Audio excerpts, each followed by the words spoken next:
Welcome students. आज के इस लेक्चर में हम फाइलम कोर्डेटा के इवोल्यूशन के बारे में बात करेंगे। हम देखेंगे कि फाइलम कोर्डेटा में कितने सब फाइला है, कितनी क्लासेस है, कौन कौन से ग्रुप्स बने हुए हैं। हम पूरा जो कोर्डेटा का इवोल्यूशन का पैटर्न है कि किस तरह से हम इवॉल्व हुए हैं, मैमेलिया तक हम कैसे पहुँचे हैं, उसके बारे में डिस्कशन करेंगे। आज आपको एक काम करना है कि अपनी नोटबुक और अपनी जो पेन है उसको एक तरफ रख दें। आपको अभी कुछ लिखना नहीं है, बस सिर्फ सुनना है और समझते हुए जाना है। नोट्स बनाने के लिए आज मैं जो कुछ भी यहाँ लिखने वाला हूँ उसकी एक सॉफ्ट कॉपी आपको अलग से मैं प्रोवाइड कराऊँगा, इसलिए you need not to write all these things. Just आप मेरी बात को ध्यान से सुनते जाएं और बड़े मज़े से इस कहानी को, इस इवोल्यूशन की जो कहानी है कोर्डेटा की, उसको सुने। तो बच्चों, शुरुआत करते हैं हम फाइलम, ये जो कोर्डेटा यहाँ लिखा हुआ है इससे बात करते हैं। जैसा कि मैंने आपको पहले बताया कि फाइलम कोर्डेटा के हमारे पास 3 कैरेक्टरिस्टिक फीचर हैं। पहला जो कि मैंने आपको बताया, they must have notochord at any developmental stage. एक पॉइंट हमने ये डिस्कस किया।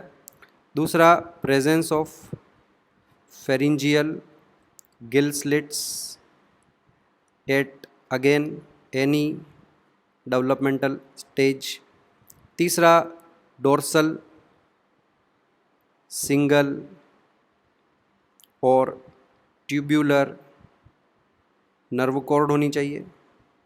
तो ये तो बच्चों 3 फंडामेंटल कोर्डेट कैरेक्टर हो ही गए, पहला, दूसरा, तीसरा। और कोर्डेटा का मैंने आपको एक और कैरेक्टर बताया, that was the presence of post anal tail. तो इस तरह से ये 4 हमारे पास कैरेक्टरिस्टिक फीचर्स हैं कोर्डेटा के। अब देखिए, जो फाइलम कोर्डेटा है उसे हमने 2 ग्रुप्स में डिवाइड किया है। देख सकते हैं आप यहाँ पर, हमारे पास पहला ग्रुप है, ये देखिए, प्रोटोकोर्डेटा। और दूसरा जो ग्रुप है हमारे पास, वो ये मैंने यहाँ लिखा है, वी कॉल इट यूकोर्डेटा या क्रेनिएटा। तो क्लियरली आपको सबसे पहला पॉइंट जो ध्यान रखना है, फाइलम कोर्डेटा को हमने 2 ग्रुप्स में डिवाइड किया है। एक ग्रुप का नाम है प्रोटोकोर्डेटा और दूसरे का नाम है यूकोर्डेटा। इनके एक एक नाम और हैं, एक्रेनिएटा और Craniata. Let's begin with the first group, that is Protochordata या एक्रेनिएटा। तो बच्चों ध्यान से सुनिए आप, जैसा कि यहाँ लिखा हुआ है, ये जो वर्ड है प्रोटो, इसका मतलब होता है प्रिमिटिव। तो जो प्रोटोकोर्डेट्स हैं ये हमारे फर्स्ट कोर्डेट्स हैं, है ना। प्रिमिटिव कोर्डेट्स जो हैं वो इसमें इंक्लूड होंगे। जो अर्लीस्ट कोर्डेट्स होंगे they will be included, earliest chordate जो होंगे they will be included in Protochordata. Fine. दूसरा, आपको एक बात और ध्यान रखना है इस वर्ड पर, एक्रेनिएटा। इस एक्रेनिएटा को मैं एक्सप्लेन करता हूँ कि देखिए, हमने पहले कुछ कोर्डेट का एक डायग्राम बनाया था, और अगर आपको याद हो तो उस डायग्राम को हमने कुछ इस तरह से बनाया है कि उनकी एक फेरिंग्स होगी, और फेरिंग्स के बाद ये यहाँ देखिए उनकी एलिमेंट्री कैनाल है, और यहाँ ऊपर की तरफ एक उनमें हमने ये न्यूरल ट्यूब बनाई है। और आपको तो याद होगा कि ये जो न्यूरल ट्यूब का आगे वाला जो पोर्शन होता है इसको हम ब्रेन के नाम से जानते हैं, दिस इज़ ब्रेन। और ये जो पार्ट है इसका, ये इसकी न्यूरल ट्यूब हो जाएगी। ओके। फिर आपको ये भी ध्यान होगा, इसके ठीक नीचे एक सॉलिड रोड लाइक स्ट्रक्चर और हमने बनाते हैं, ये इसकी नोटोकॉर्ड हो गई। वेल, अभी मैं आपको ये बताना चाहता हूँ बच्चों कि जो हमारे अर्लीस्ट कोर्डेट थे, ये जो प्रोटोकोर्डेट्स हैं, ये इतनी स्मॉल साइज़ के थे कि इनमें किसी स्केलेटल सिस्टम की खास रिक्वायरमेंट नहीं थी। इनका एक ही स्केलेटल सिस्टम, एक ही एलिमेंट था इनके पास, और वो था नोटोकॉर्ड। और इसी नोटोकॉर्ड से इनकी पूरी बॉडी को सपोर्ट मिल जाएगा।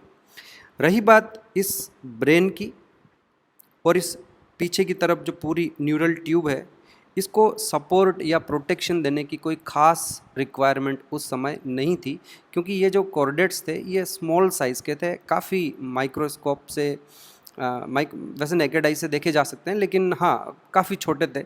और ऐसे में इनके ब्रेन को या न्यूरल ट्यूब को सपोर्ट देने की रिक्वायरमेंट, प्रोटेक्शन देने की कोई रिक्वायरमेंट नहीं थी।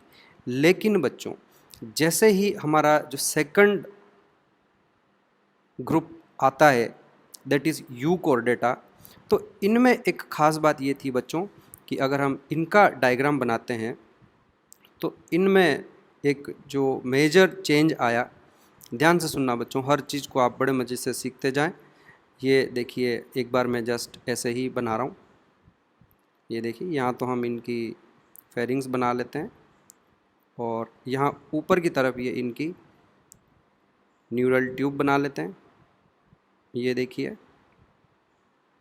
वो आगे की तरफ हमने ब्रेन बना ही लिया। ये पूरा का पूरा इनका ब्रेन हो जाएगा। ओके, और इसके अलावा इनके पास एक नोटोकॉर्ड भी हम बना ही देते हैं। ये लीजिए, नोटोकॉर्ड बॉडी को सपोर्ट देने के लिए है। But the thing is that कि जैसे ही ये थोड़े से इवॉल्व हुए, थोड़े से बड़े हुए, इनके इस ब्रेन को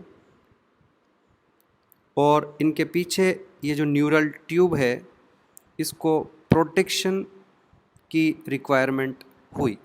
प्रोटेक्ट करना ज़रूरी हो गया, क्योंकि अगर नर्वस सिस्टम ही डैमेज हो जाएगा, जो कि पूरी बॉडी को कंट्रोल करता है, तो ऐसे में उस एनिमल का सर्वाइव करना पॉसिबल नहीं हो पाएगा।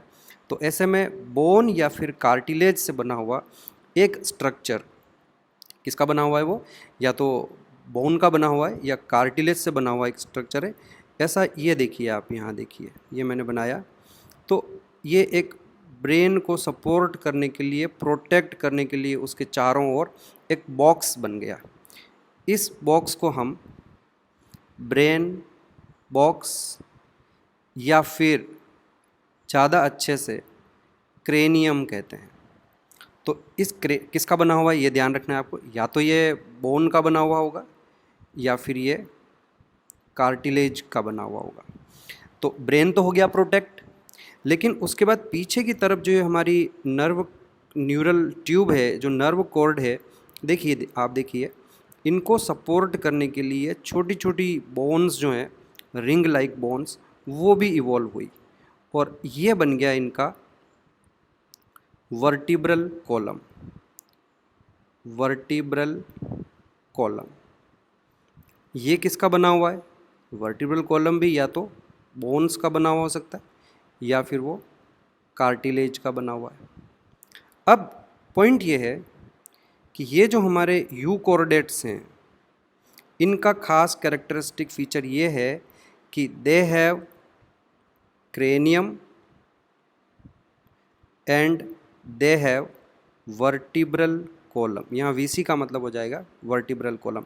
तो cranium and vertebral column are present in Euchordata. On the other hand, if you go back to the Protochordata या एक्रेनिएटा, इनकी आपको ये खास बात याद रखनी, इनमें और उनमें क्या फ़र्क है। मेजर डिफरेंस यही है कि इनके पास क्रेनियम एंड वर्टिब्रल कॉलम दोनों ही एब्सेंट हैं, are both structure are absent. आया समझ में आपको? तो that is the first difference, major difference between these two groups.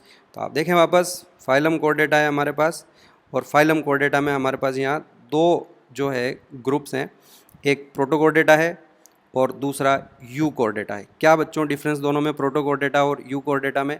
इनको एक एक नाम और दिया है हमने, एक्रेनिएटा और क्रेनिएटा। तो जो प्रोटोकॉर्डेट्स हैं वो प्रिमिटिव कॉर्डेट्स हैं, अर्लीस्ट कॉर्डेट्स हैं। इनके पास क्रेनियम और वर्टिब्रल कॉलम नहीं है, इनके पास किसी भी तरह की कोई बोन या कार्टिलेज ऑल टुगेदर एब्सेंट है बच्चों। और बॉडी को सपोर्ट करने के लिए स्केलेटल सिस्टम के नाम पर इनके पास सिर्फ एक ही चीज़ है, नोटोकॉर्ड। ओके, अब आज हम क्या करेंगे, पहले बात करते हैं प्रोटोकोर्डेटा के बारे में, उसके बाद हम मूव करेंगे यूकोर्डेटा के बारे में बात करेंगे। तो चलिए, जो हमारा ग्रुप प्रोटोकोर्डेटा है, पहला ग्रुप प्रोटोकोर्डेटा है, इसे हम फिर से 3 सब फाइला में डिवाइड करते हैं। देयर आर 3 सब फाइला, हेमिकोर्डेटा, यूरोकोर्डेटा और Cephalochordata. So let's begin with हेमिकोर्डेटा।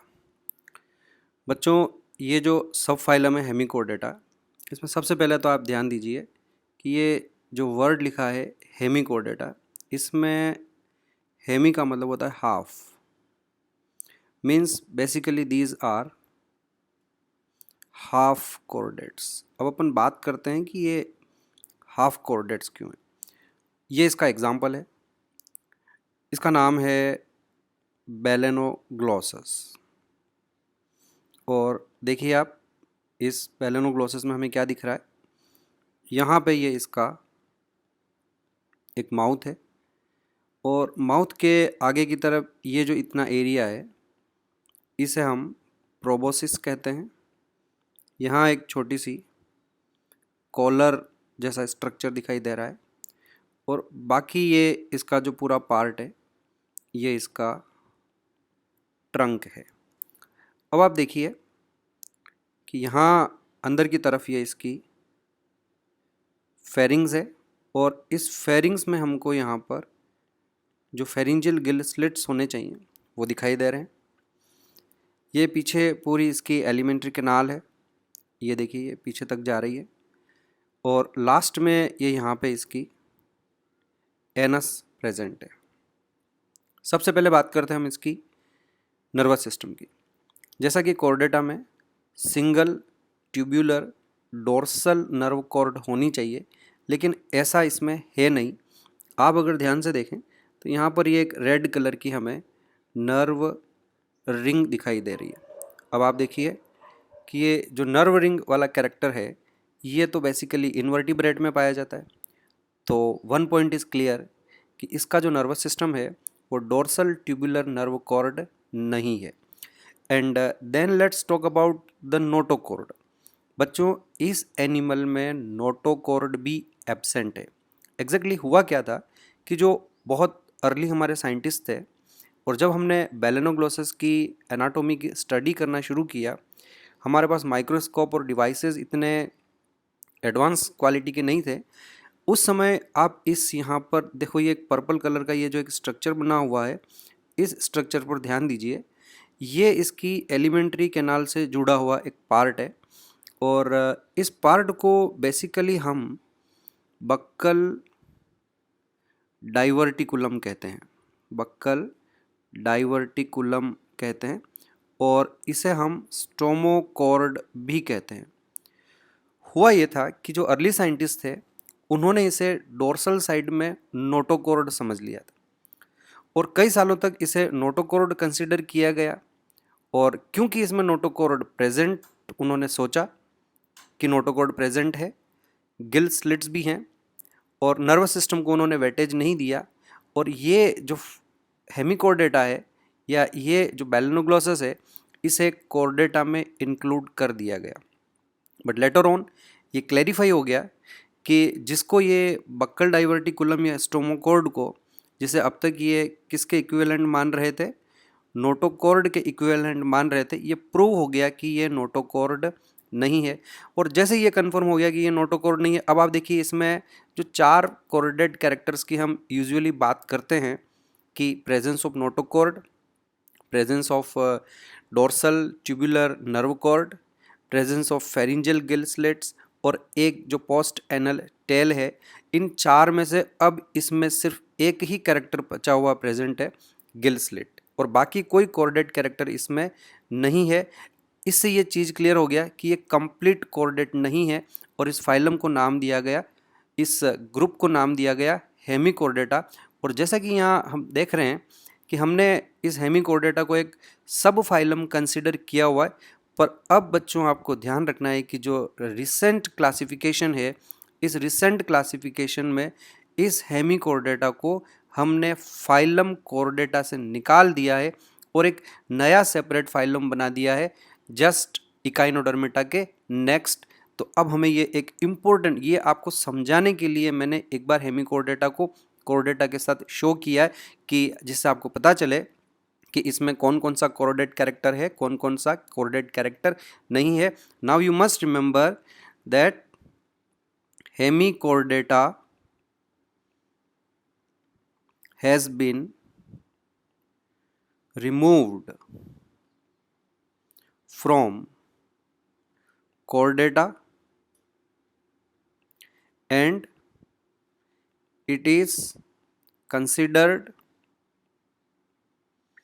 as a separate phylum under non chordates. तो जो हमारे नॉन कॉर्डेट्स हैं वहाँ पे हमने इसको अलग से, ये पॉइंट आपको बिल्कुल ध्यान रखना है, भूलेंगे नहीं, कि it is considered as a separate phylum. ये ध्यान रखें, it is a different phylum, अलग ही कर दिया है हमने हेमिकोर्डेटा को, and it is no more a sub phylum in Chordata. Okay, तो ये हमारा पहला ग्रुप होता है हेमिकोर्डेटा, जिसे मैंने इस चार्ट में आपको एक्सप्लेन करने के लिए ज़रूर कोर्डेटा के साथ इंक्लूड किया है। But now you must remember that it is not the part of Chordata, it has been removed from the Chordata and has been established as a separate phylum in non chordates along with the non chordates just next to the Echinodermata. ये ध्यान रखना है कि Echinodermata या जो हमारे chordates हैं उन्हीं की तरह हेमिकोर्डेटा का जो एम्ब्रियोनिक डेवलपमेंट है वो सेम रहेगा। दे हेमिकोर्डेट्स आर ऑल्सो ड्यूटेरोस्टोम्स, और जो सिलोम है उनमें वो एंटीरोसिलोम ही रहेगी। ये सारे हेमिकोर्डेट जो हैं मराइन समुद्र होते हैं, समुद्र में ही रहते हैं, मराइन एक्वेटिक एनिमल है, वहीं रहेंगे। Now come to the exactly, यहाँ मुझे अब इसको फर्स्ट नंबरिंग करनी चाहिए। देखिए ये फर्स्ट कर दिया क्योंकि यूरोकोर्डेटा, हमारा जो कोर्डेटा है उसकी शुरुआत अब यूरोकोर्डेटा से होगी। और देख लीजिए कि प्रोटोकोर्डेटा में अब आपके पास दो ही सब फाइलम माने जाएंगे, एक यूरोकोर्डेटा और दूसरा Cephalochordata. Okay, come to the Urochordata. इसमें सबसे पहले आप ये देखिए कि ये जो वर्ड है यूरो, इसका मतलब होता है टेल, और कोर्डेटा तो आप समझ ही रहे हैं, यूरो कोर्डेटा, कोर्डेटा मतलब कोर्डेट्स हो गए। वेल, ऐसा नाम क्यों दिया गया है? देखिए इसमें जो एनिमल है वो ये मैंने आपके सामने यहाँ बताया है। ये देखिए इस एनिमल का नाम है हर्डमानिया। हर्डमानिया ये इसका एग्जाम्पल है, समुद्र में रहता है, ये भी मराइन है। और जो सैंड, ये नॉन मोटाइल है, जो सैंड है उसमें अपने आप को आधा हाफ जो ये पोर्शन है, देखिए इतना इतना पोर्शन इसका सैंड के अंदर दबा रहेगा। ये बिल्कुल मूवमेंट वगैरह कुछ नहीं करता है, सेडेंटरी लाइफ स्टाइल है, कंप्लीटली ये सैंड के अंदर ही रहेगा, no movement at all. Anyway, इसकी बात नहीं करते हैं, हम इसके लार्वा की बात करते हैं। ये देखिए, ये जो डायग्राम आपको दिखाया गया है ऊपर की तरफ, ये इसका लार्वा है। और इनमें जो लार्वा होता है, लार्वल स्टेज का तो हमको नाम तो देना ही पड़ता है, तो they have got A tadpole larva. इस टेडपोल लार्वा में देखिए यहाँ पे माउथ प्रेजेंट है, माउथ के बाद ये देखिए इसकी फेरिंग्स है, और यहाँ पे इसकी फेरिंजियल गिल स्लिट्स भी प्रेजेंट है। और ये इनकी देखो यहाँ पे नर्व कॉर्ड भी हमें दिखाई दे रही है, डोर्सल साइड में ही है, तो डोर्सल और जो ट्यूब्यूलर नर्व कॉर्ड होनी चाहिए वो भी है, डोर्सल ट्यूबुलर नर्व कॉर्ड भी, और इवन इनके पास ये देखिए नोटोकॉर्ड भी प्रेजेंट है। और यहाँ ये इसकी एनस है, तो फिर इसका मतलब एनस के बाद का ये इतना जो हमारा पोर्शन है ये इसकी टेल हो जाएगी। तो चारों के चारों जो कॉर्डेट कैरेक्टरिस्टिक्स हैं वो इसके लार्वा में प्रेजेंट है, टेडपोल लार्वा में। बट व्हाट हैपन्स एग्जैक्टली कि जब इसमें मेटामॉर्फोसिस होगा, you know what is Metamorphosis, the process of conversion of larva into adult. तो जब ये लार्वा एडल्ट में कन्वर्ट होगा तो उस समय ये इतना इतना जो पोर्शन है, आप इधर ध्यान देंगे, ये वाला जो इसका पोर्शन है, जो येलो कलर से मैंने अभी एक हाईलाइट किया है, और ये जो ब्लू कलर से मैं यहाँ लाइन बना रहा हूँ, इसके पीछे पीछे का जितना भी पोर्शन है वो मेटामॉर्फोसिस के समय सेपरेट हो जाता है, या यूं कहें कि डीजनरेट हो जाता है। यानी कि ये जो टेल है ये पूरी चली जाएगी इसकी। व्हाट हैपन ड्यूरिंग मेटामॉर्फोसिस, तो हम यहाँ लिखेंगे कि during metamorphosis tail is lost. अब देखिए, अब अगर इसकी टेल चली जाएगी तो ध्यान दें, टेल में नोटोकॉर्ड है तो पूरी की पूरी नोटोकॉर्ड चली जाएगी। इसके अलावा जो इसकी न्यूरल ट्यूब है, जो आप यहाँ देख सकते हैं कि इसकी न्यूरल ट्यूब ये यहाँ रही, तो न्यूरल ट्यूब का भी जो मोस्ट ऑफ द पोर्शन है वो टेल में ही है, और सिर्फ इतना सा पार्ट आगे की तरफ है। ओके, तो आप ये देखिए कि इवन इसकी जो डोर्सल ट्यूबुलर नर्व कॉर्ड है उसका भी मैक्सिमम पार्ट चला जाएगा, और ये रहा इसका एडल्ट, एक जगह पर पड़ा रहता है सैंड के अंदर, अपने आप को पार्टली ये दबा के रखता है।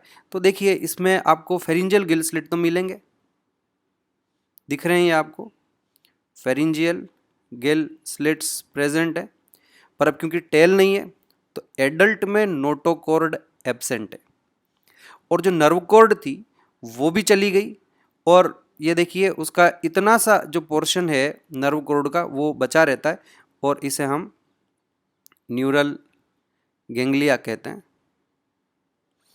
ये वाला पोर्शन उसमें बचा रहेगा, और टेल भी चली गई। तो अगर आप इसके लार्वा को देखो, इसकी एक बड़ी खास बात है कि अगर आप यूरोकॉर्डेटा के लार्वा को देखते हो तो shows all chordate characters fine, पर अगर आप इसके एडल्ट को देखते हो तो it shows only one chordate character. कौन सा?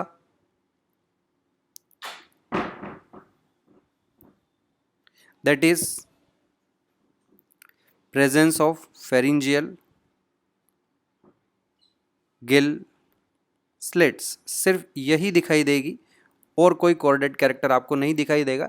तो अगर मैं आपके सामने इसका एक एडल्ट ला के रख दूं तो क्या आप उसको कॉर्डेट कंसिडर कर पाओगे? आप उसको कॉर्डेट कंसिडर नहीं कर पाओगे, क्योंकि आपको उसमें सारे कॉर्डेट कैरेक्टर नहीं दिखाई देंगे। पर फिर भी बच्चों, हम यूरोकॉर्डेटा को एक ट्रू कॉर्डेट मान के चलेंगे, एक कंप्लीट कॉर्डेट मान के चलेंगे, कि भले ही एडल्ट में ना सही लेकिन लार्वल स्टेजेस में इसमें सारे कॉर्डेट कैरेक्टरिस्टिक्स प्रेजेंट है। देखिए आप यहाँ ये वर्ड आपको समझ में आ गया होगा, why they are called Urochordata. Uro मतलब टेल, और जितने भी कॉर्डेट कैरेक्टर मेन है वो उसकी टेल में प्रेजेंट है, and that is why they are particularly जो नोटोकॉर्ड है वो सिर्फ टेल में प्रेजेंट होती है, इसलिए हम इन्हें यूरोकॉर्डेट्स के नाम से जानते हैं। और आपको ध्यान रखना है, याद रखना है, देयर एडल्ट तो लिख लें यहाँ, looks like, adult looks like non chordate, whereas their larva looks like a chordate. Fine बच्चों।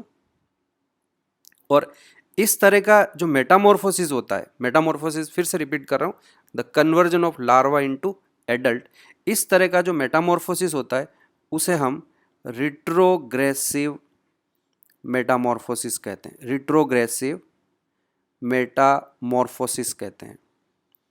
ये इम्पोर्टेंट और हाई यील्ड क्वेश्चन है, what you mean by retrogressive Metamorphosis. Normally क्या होता है बच्चों कि जो लार्वा किसी भी एनिमल का होता है वो बेचारा सिंपल होता है, उसका बॉडी ऑर्गेनाइजेशन भी थोड़ा सिंपल होता है, उसके ऑर्गन्स, रिप्रोडक्टिव सिस्टम वगैरह सब पुअरली डेवलप होते हैं, और जैसे जैसे लार्वा एडल्ट में कन्वर्ट होगा, मेटामॉर्फोसिस होगा, तो एडल्ट कॉम्प्लेक्सिटी ज़्यादा शो करेगा।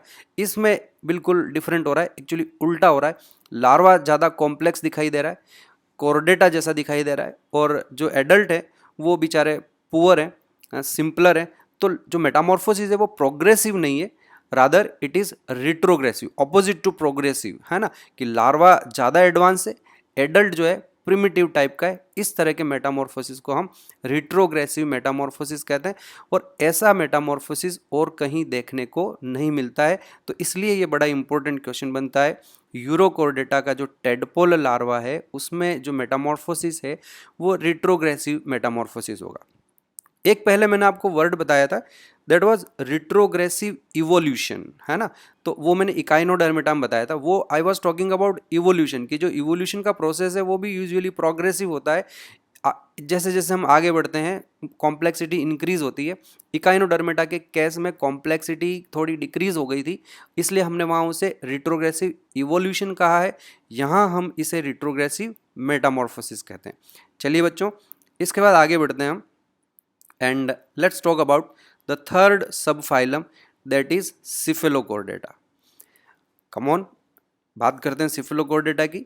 इसमें सबसे पहले हम देखते हैं कि ये जो वर्ड है सिफेलो, आपको याद होगा सिफेलो मैंने हेड के लिए ये वर्ड यूज़ किया हुआ है पहले। Cephalization, the process of cephalization, formation of head, उसे हमने सिफिलाइजेशन कहा था।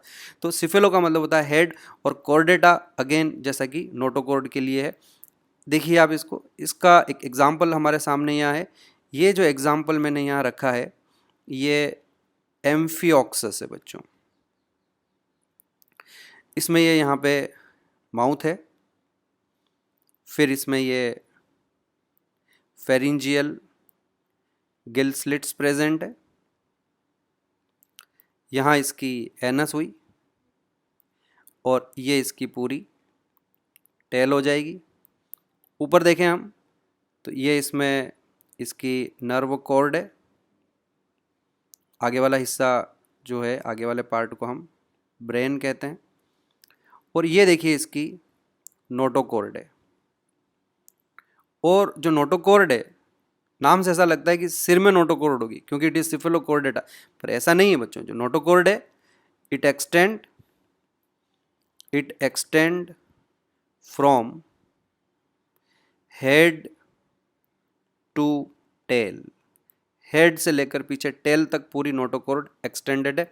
और ये जो स्ट्रक्चर है ये सारे स्ट्रक्चर लार्वा में भी प्रेजेंट होंगे और एडल्ट में भी प्रेजेंट होंगे। तो यहाँ हम और ऐड कर देते हैं, all chordate characters are present during larval stage as well as during adult stage। Fine बच्चों, तो इसलिए अगर आपसे एग्जाम में ये क्वेश्चन पूछा जाए कि which is the complete chordate, तो इसका क्रेडिट जो होगा वो सिफेलोकॉर्डेटा का जाएगा। They are first complete chordate.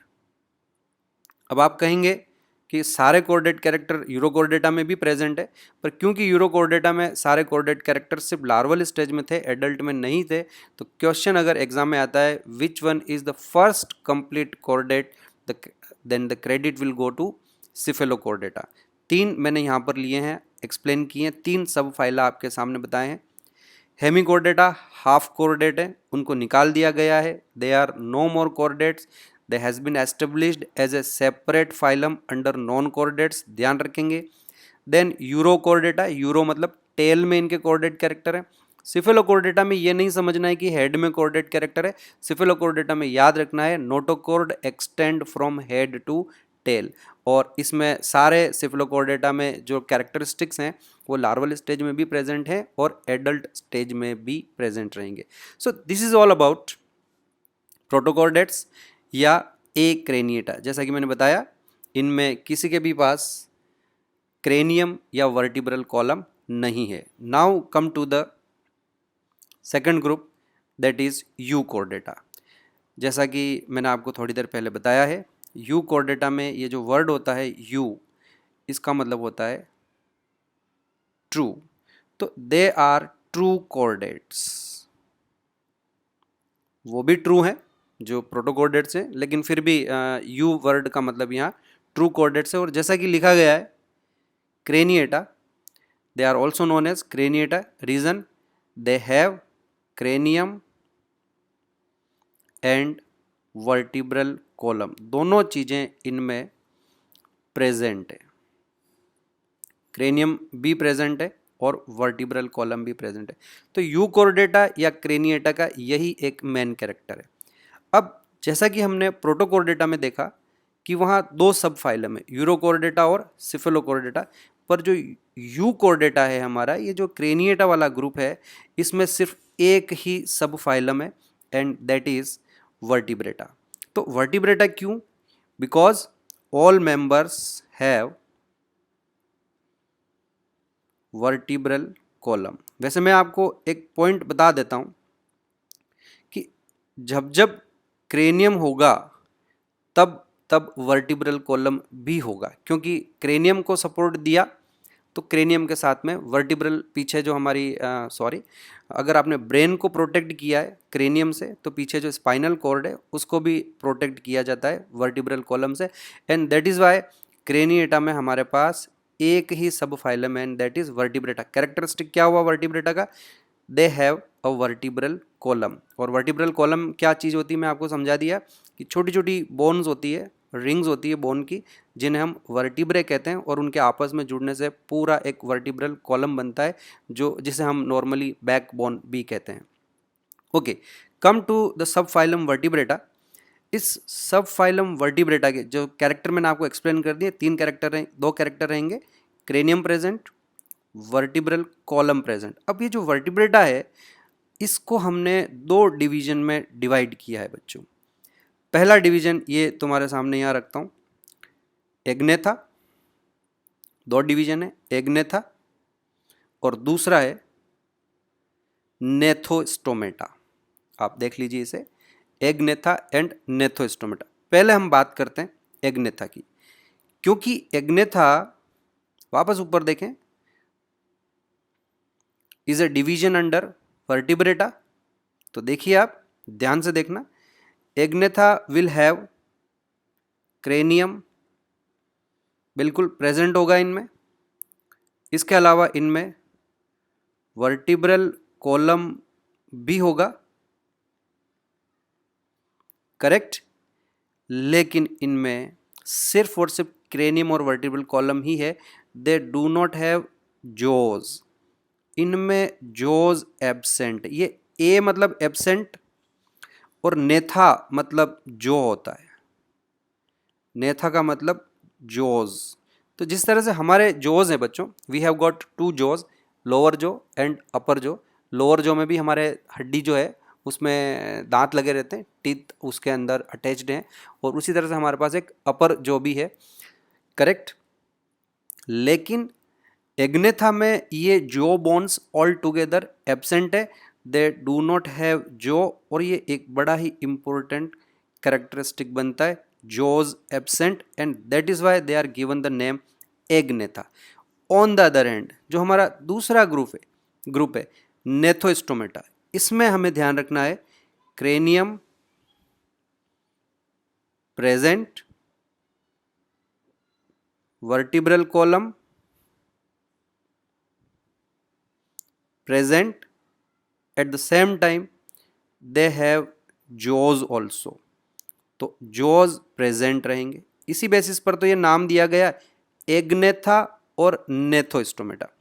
Let's come back to the Agnatha, बिना जॉ वाले एनिमल है ये। अब इसमें हमारे पास दो क्लासेस है, देयर आर टू क्लासेस, एक ऑस्ट्रेकोडर्माई है और दूसरी साइक्लोस्टोमेटा है। ध्यान से सुने, पहले बात करते हैं हम ऑस्ट्रेकोडर्माई की, कि ऑस्ट्रो वर्ड जो होता है ना बच्चों, वो बोन्स के लिए हम यूज़ करते हैं। तो आप ये देखिए कि ये इस तरह के एनिमल थे, ये पीछे से इस तरह से इनकी बॉडी हो जाएगी, और यहाँ हम इनका थोड़ा माउथ बना लेते हैं, ये इनमें यहाँ इस तरह से माउथ हो जाएगा, और पूरी बॉडी के ऊपर आगे पर्टिकुलरली जो हेड रीजन है वहाँ पर बोन का बना हुआ एक इस तरह का, बोन का बना हुआ एक इस तरह की शील्ड यहाँ रहती है उनके पास, और बाकी जो बची हुई बॉडी है वहाँ पर भी इस तरह के शील्ड जो हैं, डर्मल प्लेट्स कह सकते हैं हम। डर्मल मतलब डर्मिस है ना, तो they have got dermal plates, heavy bony plates होती है ये। पीछे की तरफ इनकी ये टेल भी होगी, यहाँ उनमें एनस हो जाएगी। कुछ कुछ ये हमें फिश जैसा दिखाई दे रहा है, यहाँ पे एक इनके पास फिन भी होगा। तो ये हो गया बच्चों, है ना। क्योंकि इनके ऊपर इस तरह से ये बोनी स्ट्रक्चर थे, तो we call them armoured fishes. हम इन्हें आर्मर्ड फिशेज के नाम से भी जानते हैं। इनके कुछ पॉइंट्स हैं, वो ध्यान से सुनिए आप। सबसे पहली बात कि ये फ्रेश वाटर में इवॉल्व हुए।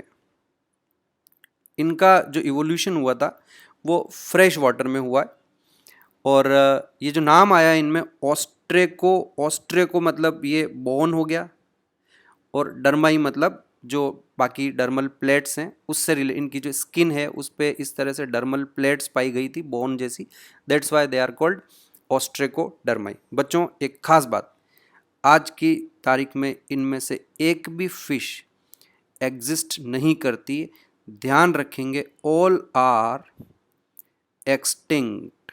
अभी आज की तारीख में एक भी प्रेजेंट नहीं है, ऑल आर एक्सटिंक्ट फिशेस। इधर ध्यान दीजिए इनके माउथ पर। मैंने इनका माउथ कैसा बनाया है, देखो इस तरह से मैंने गोल जो है स्फेरिकल सर्कुलर माउथ बना दिया मैंने इनका। सर्कुलर माउथ क्यों बनाया ये आपको ध्यान रखना है, क्योंकि मुंह के वहाँ किसी तरह की कोई जॉ बोन्स नहीं है, तो in absence of those jaw bones mouth जो होगा वो इनका सर्कुलर रहेगा, है ना, सर्कुलर माउथ हो जाएगा। और क्योंकि हमने इनको इंक्लूड भी किस में किया है, आपने ऊपर देखा है एग्नेथा, जॉज एब्सेंट है, in absence of jaws their mouth will be circular. अब इनके पास दो और चीज़ें आपको ध्यान रखना है कि जिस तरह से मछलियों के ऊपर स्केल्स होते हैं वो स्केल्स इनमें एब्सेंट है। जिस तरह से फिशेस की बॉडी के ऊपर स्केल्स होते हैं वो स्केल्स एब्सेंट होते हैं। और एक और चीज़ मैं आपको यहाँ बताना चाहूँगा जो आगे बार बार रिपीट होगी, तो ध्यान से सुनिए कि जब कभी आप किसी मछली को देखते हैं, फिश को देखते हैं, तो उस फिश में एक यहाँ पे फिन होता है, एक ये यहाँ पे उनका फिन होता है। इस फिन को हम कॉडल फिन कहते हैं, इसको हम डोर्सल फिन कहते हैं। डोर्सल फिन ये भी सिंगल होगा, बीच में एकदम सेंटर में ऊपर की तरफ डोर्सल फिन, ये पीछे की तरफ एक टेल की तरह कॉडल फिन, ये भी सिंगल होगा। लेकिन इसके अलावा यहाँ पर भी फिशेज में आपको कुछ एक फिन दिखाई देगा और एक यहाँ पर भी फिन दिखाई देगा। अब ये जो फिन होता है इसे हम पेक्टोरल फिन कहेंगे। और ध्यान रखने वाली बात यह है कि ये पेयर्ड होते हैं, एक इस साइड है, दूसरा ऑपोजिट साइड में भी होगा। यहाँ ये जो फिन है इसको हम पेल्विक फिन कहते हैं और ये भी पेयर्ड होते हैं। जो डोर्सल फिन है वो एकदम बीच में है, ये मीडियन होता है, और ये पेयर्ड नहीं है, ये तो एकदम सेंटर में है, तो ये अनपेयर्ड होगा बच्चों। और पीछे की तरफ जो कॉडल फिन होता है ये भी अनपेयर्ड होता है।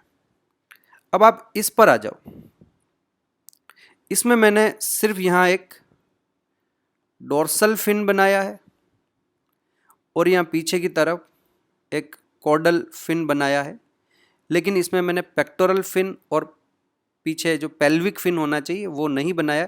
तो हमें ये ध्यान रखना है कि जो ऑस्ट्रेकोडर्माई के मेंबर्स हैं they are basically false fishes, ये ट्रू फिशेज नहीं है। तो आपसे कोई पूछे कि why they are not true fishes, तो आपको दो आंसर देने, एक इनके पास स्केल्स एब्सेंट है और दूसरा इनके पास पेयर्ड फिन्स भी नहीं है, और तीसरा भी और जवाब देना पड़ेगा, बताना पड़ेगा आपको कि they also do not have jaws.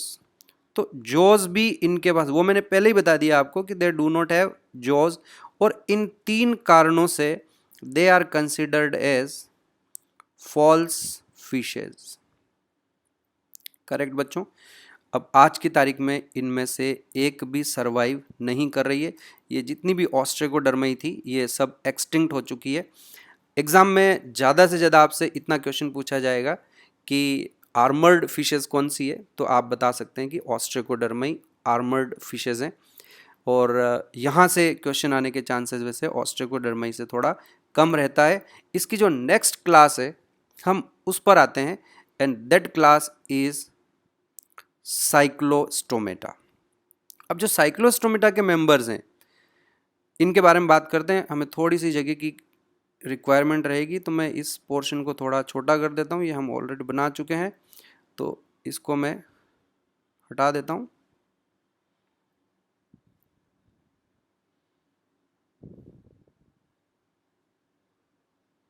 और एक तरफ कर देते हैं, एक्सटिंक्ट भी हो गई है तो हम ज़्यादा इसको वेटेज नहीं दे रहे हैं। कम टू द साइक्लोस्टोमेटा, ये इसकी दूसरी क्लास है और इसके जितने भी मेंबर्स हैं वो सारे मेंबर्स बच्चों आज की तारीख में इनमें से कई सारे जिंदा। ये देखो ये भी कुछ कुछ उनके जैसे ही दिखाई देंगे। लंबी सिलेंड्रिकल बॉडी होती है। माउथ क्योंकि एग्नेथा में है इसलिए इनमें भी सर्कुलर माउथ ही होगा। नाम दिया है ना साइक्लोस्टोमेटा, तो साइक्लो का मतलब तो साइकिल तो आप समझ ही गए, साइक्लो मतलब सर्कुलर, और स्टोमेटा का मतलब ओपनिंग होता है, और ओपनिंग क्या है यहाँ माउथ। तो ये देखिए आप, साइक्लोस्टोमेटा नाम इसलिए दिया गया कि इनके पास भी जो माउथ है वो सर्कुलर होगा और लंबी सी इस तरह से सिलेंड्रिकल बॉडी हो जाएगी। पीछे की तरफ एक कॉडल फिन हो जाएगा। और अब आपको समझ में आ ही गया है कि जो कॉडल फिन होता है वो अनपेयर्ड होगा। एक यहाँ पे डोर्सल फिन हो जाएगा, इनमें डोर्सल फिन हो जाएगा। माउथ बिल्कुल सर्कुलर होगा। ओके, यहाँ खूब सारे आपको इसमें गिल स्लिट्स जो हैं वो देखने को मिल जाएंगे। ध्यान रखेंगे कि पेयर्ड फिन्स जो हैं, यानी कि जो पेक्टोरल फिन्स और पेल्विक फिन होने चाहिए वो एब्सेंट है। और इसके अलावा जॉज जो हैं वो भी इनमें, क्योंकि ये तो मेंबर ही एग्नेथा के हैं, तो जॉज एब्सेंट है। साथ ही साथ बिल्कुल ऑस्ट्रेकोडर्माई की तरह इनकी बॉडी पर भी स्केल्स एब्सेंट है। और इनके पास तो जो बोनी प्लेट्स होनी चाहिए जो कि ऑस्ट्रेकोडर्माई में हमने देखी थी, उस तरह की कोई बोनी प्लेट्स भी एब्सेंट है। They are also considered as, ध्यान रखें, they are also considered as false fishes. दिखने में ये मछलियों की तरह दिखाई दे जाते हैं, बट रिमेंबर कि these are not true fishes. Cyclostomata के जो मेंबर्स हैं are also not true fishes. 3 reason रहेंगे कि एक तो इनके पास पेयर्ड फिन्स एब्सेंट है, दूसरा जॉज एब्सेंट है, और स्केल्स भी एब्सेंट है। साइक्लोस्टोमेटा के जो मेंबर्स हैं बच्चों, ये इनमें आपको और ध्यान रखना है कि मोस्टली दे आर एक्टोपैरासाइट,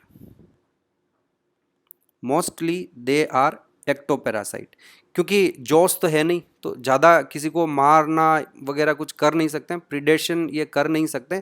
तो ऐसे में ये किसी जो बड़ी मछली होती है, जो ट्रू फिशेज होते हैं, उनके गिल्स पे जाके ये चिपक जाते हैं और वहाँ से इनके ये जो आपको सर्कुलर माउथ दिखाई दे रहा है वहाँ पे छोटे छोटे ऐसे हार्ड स्ट्रक्चर होते हैं, डेंटिकल्स, टीथ लाइक, उससे ये वहाँ उसको कट लगाते हैं और वहाँ से थोड़ा बहुत फ्लैश भी खा लेते हैं, और नहीं तो वो वहाँ से खून पीते हैं।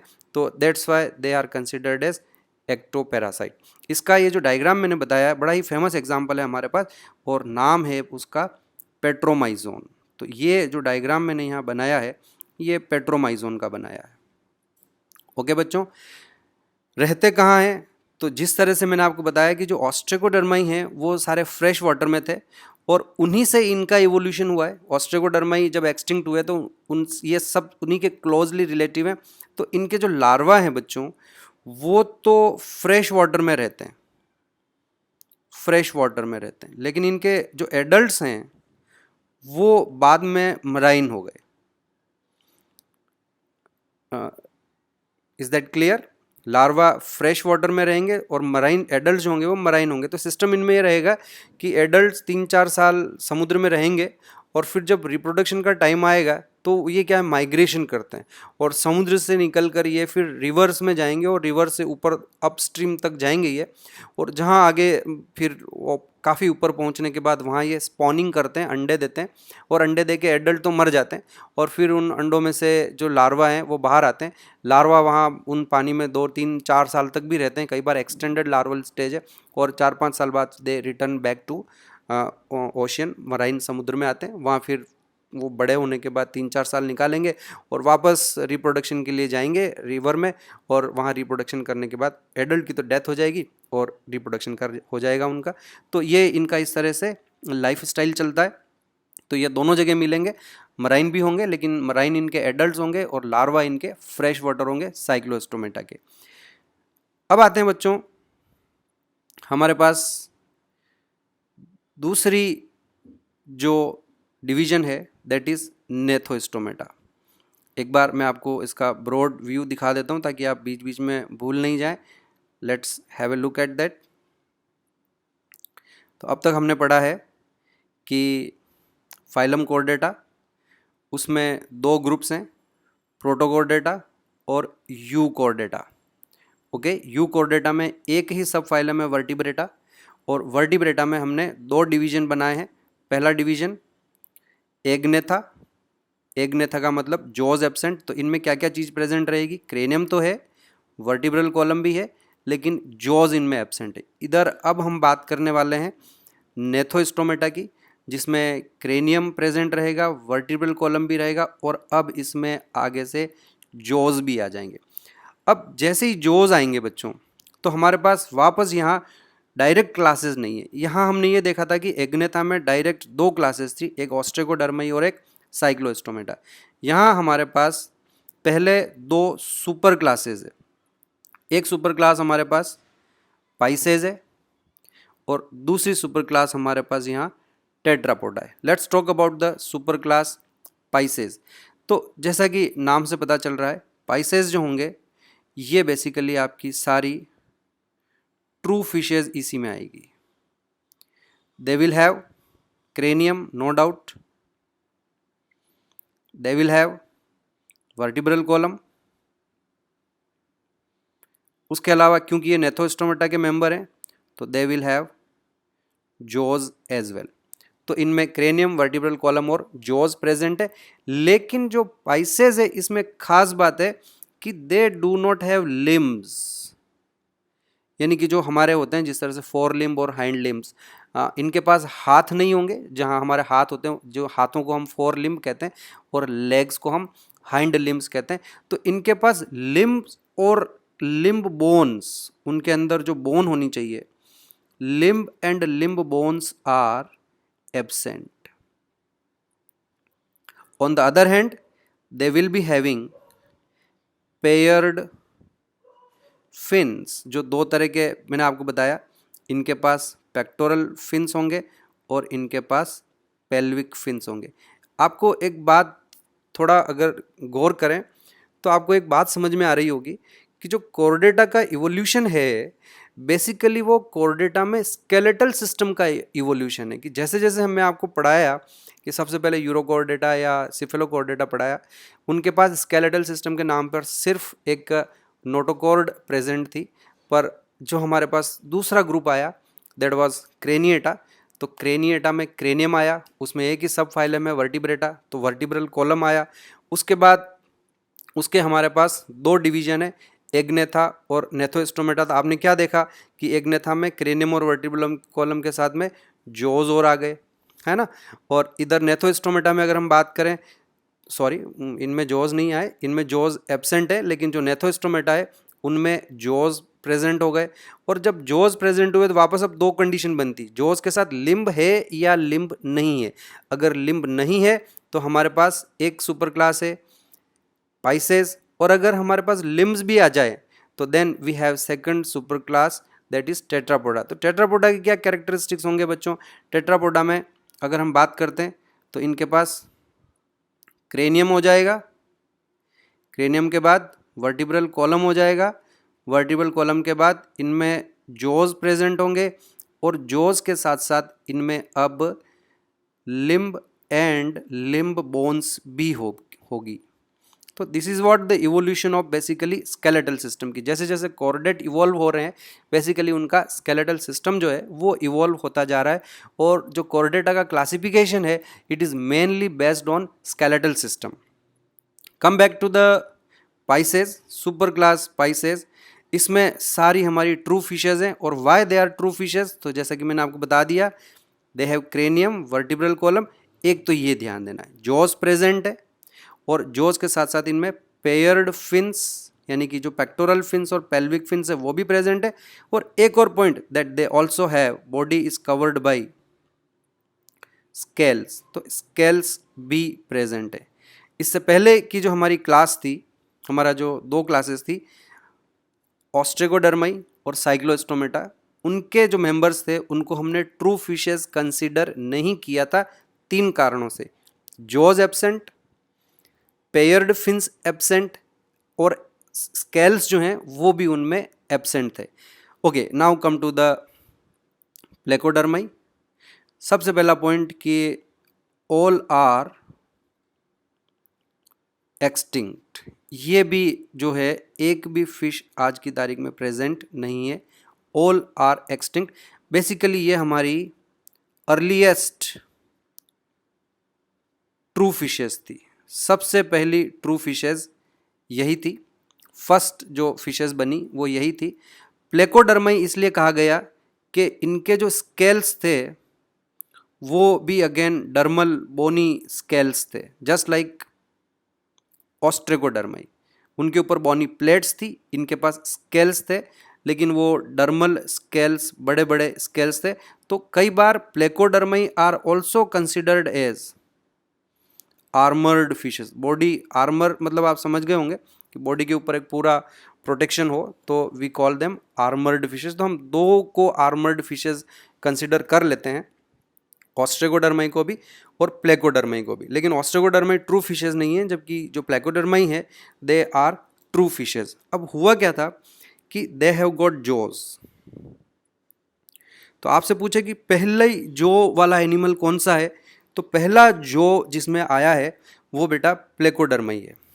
इनका भी इवोल्यूशन फ्रेश वाटर में हुआ था, करेक्ट। अब ध्यान से मेरी बात को समझना। सबसे पहले फ्रेश वाटर में जो आए वो ऑस्ट्रेगोडर्माई है। मैं एक बार फिर से रिपीट कर रहा हूँ, आप मैं जो पढ़ा रहा हूँ उसको ध्यान से समझना।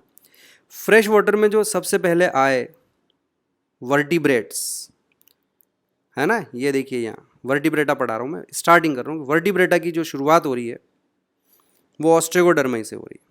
तो जो सबसे पहले वर्टिब्रेट्स थे वो ऑस्ट्रेगोडर्माई थे, फिश जैसे दिखते थे, जॉज एब्सेंट थे। इनका इवोल्यूशन फ्रेश वाटर में हुआ, करेक्ट। फिर क्या हुआ कि इन्हीं मछलियों से, इन्हीं फॉल्स फिशेस से, ध्यान से देखना आप, मैं बता रहा हूँ आपको कि इन्हीं फिशेस से, ऑस्ट्रेकोडर्माई से प्लेकोडर्माई का इवोल्यूशन हुआ। इन्हीं से प्लेकोडर्माई बने। और जैसे ही प्लेकोडर्माई बने, प्लेकोडर्माई की क्या कैरेक्टरिस्टिक था, प्लेकोडर्माई के पास जॉ थे। तो अब आप सोचिए कि उस फ्रेश वाटर एनवायरनमेंट में दो तरह की फिशेज हैं। अब एक ऑस्ट्रेकोडर्माई जिनके पास जॉज नहीं है, और एक प्लेकोडर्माई जिनके पास जॉज प्रेजेंट है। तो इट इज़ वेरी ऑब्वियस कि जब उस फ्रेश वाटर में अब कंपटीशन होगा, तो उस कंपटीशन में जिनके पास जॉज हैं वो ज़्यादा पावरफुल हो जाएंगे, और इनके पावरफुल हो जाने के कारण इनका ऑस्ट्रेकोडर्माई से कंपटीशन हुआ, और उस कंपटीशन में जो हमारे ऑस्ट्रेकोडर्माई थे वो ग्रेजुअली एलिमिनेट हो गए, और अब उस पानी में सिर्फ प्लेकोडर्माई बचे। लेकिन बच्चों एक खास बात हुई इसमें कि ये जो ऑस्ट्रेकोडर्माई के मेंबर हैं, इनके जो क्लोजली रिलेटिव ये साइक्लोस्टोमेटा, भाई ये जो साइक्लोस्टोम्स हैं आज की तारीख में, ये बेसिकली ऑस्ट्रेकोडर्माई से ही तो इवॉल्व हुए हैं ये भी। तो हुआ ये था कि जब कंपटीशन हुआ प्लेकोडर्माई से फ्रेश वाटर में, तो उनमें से कुछ ऑस्ट्रेकोडर्माई ने अपना मॉडिफिकेशन कर लिया, ये मराइन हैबिटेट उसमें चले गए, वहाँ से भाग गए फ्रेश वाटर से, सिर्फ रिप्रोडक्शन के लिए फ्रेश वाटर में आते, अगेन वापस कंपटीशन से बचने के लिए ये मराइन चले गए। तो इस तरह से साइक्लोस्टोमेटा की लाइफ चेंज हो गई। कुछ समय वो मराइन में रहते और रिप्रोडक्शन के लिए फ्रेश वाटर में आते और वहाँ से भाग जाते। दूसरा, कंपटीशन को अवॉइड करने के लिए इन्होंने एक काम और किया कि ये लड़ने वड़ने का काम इन्होंने रखा ही नहीं, ये पैरासिटिक नेचर के बन गए, तो ये किसी फिश के ऊपर जाके सीधे चिपक जाते थे और इन्होंने समहाउ आज तक अपने सर्वाइवल को बचा के रखा हुआ है। तो ये साइक्लोस्टोमेटा सिर्फ उस पैरासिटिक हैबिटेट के कारण और मैं हैबिट के कारण। एक चीज़ और बताऊं, कुछ साइक्लोस्टोम्स ऐसे भी हैं जो स्कैवेंजर बन गए, यानी कि वो सीधे मराइन जो है वो बॉटम में जाकर रहने लगे और वो ऊपर से जो भी कुछ एनिमल्स मरते लड़ते कुछ भी करते, जो फूड नीचे गिर जाता उससे ये अपना काम चला लेते थे। And that is the reason of their success की या तो पैरासाइट बन जाओ, किसी के साथ कोई कंपटीशन मत करो, या ज़मीन पर नीचे चले जाओ, स्कैवेंजर बन जाओ। तो ये रीज़न रहा कि प्लेकोडर्माई जोज वाली जो मछलियाँ थी उनके इवोल्यूशन के बाद भी कुछ साइक्लो, ये जो हमारे एग्नेथा बिना जो वाले हैं वो बचे रह गए। साइक्लोस्टोम्स इस तरह से उन्होंने अपने आप को बचा लिया। लेकिन जो ऑस्ट्रेकोडर्माई है, जो मेन उस समय की फिशेस थी फ्रेश वाटर में, वो सब एलिमिनेट हो गई और आज की तारीख में वो सब एक्सटिंक्ट है। ओके बच्चों, तो ये हमारे पास प्लेकोडर्माई है। और अपने दिमाग में एक इमेज बना के चलो कि हम प्लेकोडर्माई के टाइम पे अभी टाइम मशीन से हम पीछे जाते हैं और हम प्लेकोडर्माई के ज़माने में हैं जब पूरा फ्रेश वाटर जो है उसमें सिर्फ यही मछलियाँ घूम रही है। ओके, न उस समय मेंढक हैं क्योंकि एम्फीबियंस, अभी तो भाई आगे की जो दो मछलियों के मेन ग्रुप है हमारे पास, कॉन्ट्रिक्टिज और ऑस्ट्रिक्टिज, ये भी नहीं आए बच्चों। तो उस समय सिर्फ एक ही तरह की फिशेस थी फ्रेश वाटर में, बाकी छोटे मोटे आर्थ्रोपोड और मोलस्कन और ये सब रहेंगे तो ये आराम से उनको खाते और अपना सर्वाइवल कर रहे थे। बट मीनवाइल क्या हुआ बच्चों कि इन्हीं प्लेकोडर्माई के साथ साथ एक और ग्रुप इवॉल्व हुआ मछलियों का, जो कि थी कॉन्ड्रिक्थीज। ये मछलियों की खास बात थी बच्चों कि इनके पास बेसिकली ये कार्टिलेजिनस फिशेज है। इनका जो स्केलेटन था वो कार्टिलेजिनस था और इनका इवोल्यूशन समुद्र में हुआ। तो ये जो कार्टिलेजिनस फिशेस जितनी भी है ये सारी मराइन थी, वहाँ इवॉल्व हो रही है। तो अब आपके पास मछलियों के उस समय दो ग्रुप बन गए, एक जो मराइन है कॉन्ड्रिक्थिज और एक फ्रेश वाटर फिशेज है जो कि आपकी प्लेकोडर्माई है। ये टाइम चल रहा है, धीरे धीरे क्या हुआ बच्चों कि मछलियों का एक तीसरा ग्रुप आया, ये है हमारा ऑस्ट्रिक्थिज। थोड़ा टाइम और निकला और मछलियों का एक तीसरा ग्रुप आया और ये जो तीसरा ग्रुप है ये बोनी फिशेस का है। इनका इवोल्यूशन तो मराइन था लेकिन इनमें से कई सारी बोनी फिशेस जो हैं वो फ्रेश वाटर में आ गई। तो दैट मीन्स अब आपके पास बोनी फिशेस के दो ग्रुप हो गए, एक मराइन बोनी फिशेस और दूसरी आपकी फ्रेश वाटर बोनी फिशेस। अब ये जो फ्रेश वाटर बोनी फिशेस थी ये काफ़ी पावरफुल फिशेस हुई और जैसे ही ये फ्रेश वाटर में आई, आप इमेजिन करिए कि फ्रेश वाटर में ऑलरेडी मछलियों का एक ग्रुप है, वो कौन सा है, प्लेकोडर्माई। तो इनकी वजह से ये जो प्लेकोडर्माई थे ये सारे के सारे एलिमिनेट हो गए और आज की तारीख में जैसा कि मैंने आपको बताया कि प्लेकोडर्माई are also all extinct.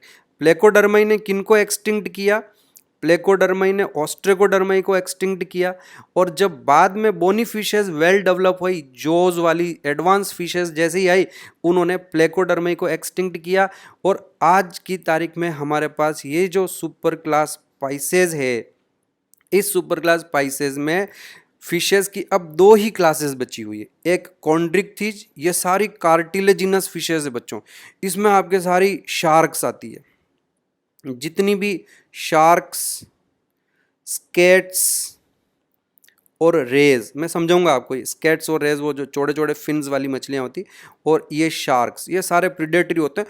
Skeleton इनका भले ही कार्टिलेज का बना होता है पर ह्यूज साइज की ये फिशेज हैं और बड़े स्ट्रॉन्ग इनके जॉज होते हैं, प्रीडेटरी जॉज हैं इनके, बड़ी लड़ाक। अब तो जानते ही हो शार्क्स तो फेमस ही उसी बात के लिए। तो लेकिन हमें ये ध्यान रखना है कि all these fishes are marine. और दूसरी जो बोनी फिशेज का हमारे पास ग्रुप है ये दोनों ही जगह मिलेगी, ये मराइन भी होगी और ये फ्रेश वाटर भी होगी। और अब आप इस ज़माने में आ जाओ कि जब थोड़ा सा हम आगे बढ़ रहे हैं, प्लेकोडर्माई के ज़माने से आगे निकले और कॉन्ड्रिक्थिज और ऑस्टिकथिज के ज़माने में आ गए कि समुद्र में सारी मराइन फिशेज़ है और फ्रेश वाटर में सारी बोनी फिशेज़ है। और नहीं, समुद्र में तो मराइन जो है उसमें तो कार्टिलेजिनस के साथ साथ बोनी फिशेज़ भी है, और जो फ्रेश वाटर है उसमें सारी की सारी बोनी फिशेज़ है। और अब आप ये सोचिए कि in the absence of any type of competition धीरे धीरे समुद्र में इन मछलियों की संख्या बढ़ने लगी, इनका काउंट बढ़ने लगा। और इधर जो हमारा फ्रेश वाटर एनवायरनमेंट था, जो रिवर्स वगैरह थे, इनमें भी मछलियों का काउंट बढ़ने लगा।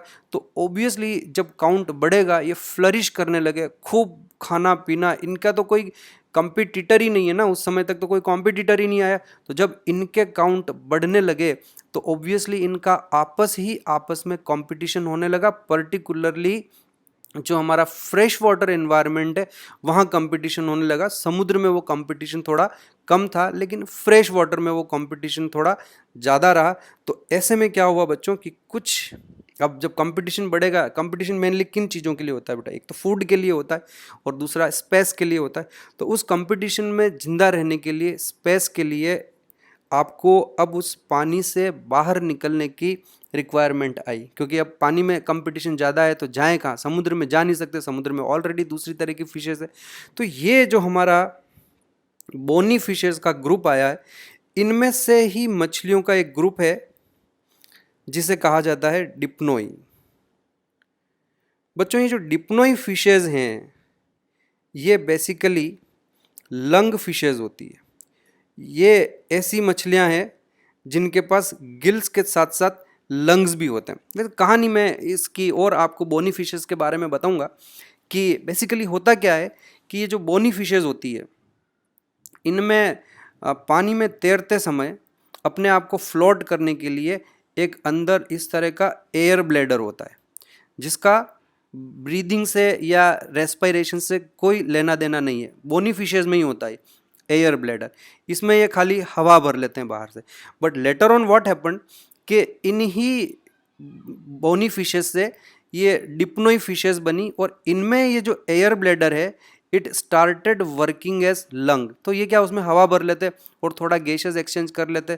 तो इन डिप्नोई फिशेज से मिलती जुलती कुछ फिशेज थी जिन्होंने क्या किया कि पानी से बाहर निकलकर कीचड़ में थोड़ा कुछ डिस्टेंस तक ट्रैवल कर लिया। सांस लेने के लिए उनके पास एग्जैक्ट वेल डेवलप्ड लंग्स तो नहीं थे, लेकिन चलो उस एयर ब्लैडर से उनका काम चल रहा था। मेन प्रॉब्लम आई उस कीचड़ से बाहर निकलने के बाद चलने में, कि वो जो उनके फिन्स हैं, पेक्टोरल फिन्स और पेल्विक फिन्स, उनसे वो मछलियाँ ढंग से चल नहीं पाती थी। तो वो कीचड़ कीचड़ में ही रहती। बट सडनली कुछ म्यूटेशंस हुए, कुछ चेंजेस आए और एक नया हमारे पास ग्रुप आ गया। इन्हीं के जो एंसेस्टर थे डिप्नोई फिशेस से, उन्हीं के साथ साथ हमारे पास एक नया ग्रुप आया, and that new group is Tetrapoda. Super class spices से आगे बढ़ते हैं हम, और अब बात करते हैं सुपर क्लास टेट्रापोडा की। सुपर क्लास टेट्रापोडा का मेन जो कैरेक्टरिस्टिक फीचर आया वो बच्चों इस पर ध्यान दीजिए, presence of limb and limb bones. भाई पानी से बाहर निकलकर जमीन पर आने में आपको दो चीज़ों की रिक्वायरमेंट है। हवा में सांस लेने के लिए लंग्स चाहिए, तो चलो लंग्स तो इवॉल्व हो जाएंगे क्योंकि वो जो एयर ब्लैडर्स है उन्हीं से आगे जाकर लंग्स इवॉल्व हो गए। लेकिन आपको पानी से बाहर अगर ज़मीन पर चलना है तो चलने में आप फिन से चल नहीं सकते हो। तो म्यूटेशन हुआ, एक नया सिम्टम्स आए, नए कैरेक्टर्स आए, लिम्स आ गए, और जैसे ही लिम्स आ गए तो हमारी सुपर क्लास ही चेंज हो गई। Now we are going to talk about super class tetrapoda. और इस सुपर क्लास टेट्रापोडा में जो सबसे पहली क्लास है मछलियों के बाद जो आए वो आए आपके amphibians. So let's talk about amphibians. देखिए, cranium present, vertebral column present, उसके अलावा इनके पास जॉज प्रेजेंट, और जॉज के साथ साथ इनमें लिम्ब बोन्स भी प्रेजेंट। साथ ही साथ सांस लेने के लिए इनके पास लंग्स भी आ गए। इनके लार्वा में गिल्स होते हैं लेकिन इनके एडल्ट में लंग्स आते हैं। तो ये हमारी पहला ग्रुप बन गया एम्फीबिया। और हम कह सकते हैं कि amphibians are first terrestrial vertebrate. अब आप तो देखो बच्चों कि इन एम्फीबियंस के मज़े देखो आप, कि ये पानी से निकलकर ज़मीन पर आ गए, और जैसे ही ये एम्फीबियन ज़मीन पर आए, ज़मीन पर इनका कोई कॉम्पिटिटर नहीं है। उस समय तक न तो रेप्टाइल थे, न बर्ड्स थी, न मैमल्स थे, पहली बार आए ही एम्फीबियंस, तो न इनको खाने के लिए वहाँ कोई अवेलेबल था, इनका शिकार कोई कर ही नहीं सकता। तो दे एन्जॉयड दैट टाइम पीरियड। इतना मज़ा आया इन एम्फीबियंस को, पानी से बाहर निकलकर नाचने कूदने सब लगे, ये खूब खाना पीना और फ्लरिश होने लगे। लेकिन इनके साथ एक बड़ी मेजर प्रॉब्लम थी। खाया पिया, लाइफ को लीड किया, एंजॉय किया, सब कुछ ठीक था। जैसे ही इन्होंने अंडे देने शुरू किए, तो इनके अंडों के ऊपर, एग्स के ऊपर किसी तरह की कोई कवरिंग नहीं थी। तो अगर ये सोचते कि हम ज़मीन पर अंडे दे दें, तो जैसे ही ये ज़मीन पर अंडे देंगे, इनके अंडे सूख जाएंगे। और ये इन एम्फीबियन के साथ एक मेजर ड्रॉबैक था कि their eggs were not having any shell. तो इनके जो एग्स थे उन पर शेल एब्सेंट था, किसी तरह का कोई कवच नहीं था, और शेल एब्सेंट होने के कारण could not lay their eggs on land. तो इसका मतलब ये हो गया कि ये फर्स्ट टेरेस्ट्रियल वर्टिब्रेट तो रहे, पर ये फर्स्ट सक्सेसफुल नहीं है बच्चों। इनको रिप्रोडक्शन के लिए वापस पानी में जाना पड़ा। एक ही रीज़न, चल सकते हैं, खा सकते हैं, पी सकते हैं, दौड़ सकते हैं, लिम्स हैं, सब कुछ है, पर रिप्रोडक्शन के लिए वापस इनको पानी में जाना पड़ा, क्योंकि एग्स के ऊपर कोई कवरिंग नहीं थी, कुछ ऐसा शेल जैसा कोई प्रोटेक्शन नहीं था कि भाई हम ज़मीन पर अंडे दें और अंडे सूखे नहीं। तो इसलिए अब एम्फीबियंस जो हैं, इनको हम फर्स्ट टेरेस्ट्रियल तो मान लेते हैं, लेकिन हम इनको कंप्लीट टेरेस्ट्रियल नहीं मानते, क्योंकि रिप्रोडक्शन के लिए इनको पानी में जाना पड़ता है। Then came the next group, reptiles. इन्हीं एम्फीबिया से आगे जाके रेप्टिलिया का इवोल्यूशन हुआ। अब इन रेप्टाइल्स की खास बात सुनो बच्चों, they are basically first successful terrestrial vertebrate. अब ये सक्सेसफुल हुए कैसे बच्चों? ऐसा इन रेप्टिलिया में क्या हुआ?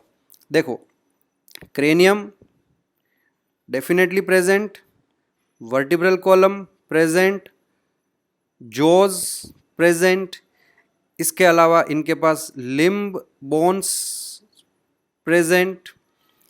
मेजर जो चीज़ यहाँ रेप्टिलिया में आई वो आई that they have got shelled eggs. इनके अंडों के ऊपर एक शेल था, और उस शेल के कारण ये ज़मीन पर रहने लगे, और साथ ही साथ ये अंडे भी ज़मीन पर देने लगे।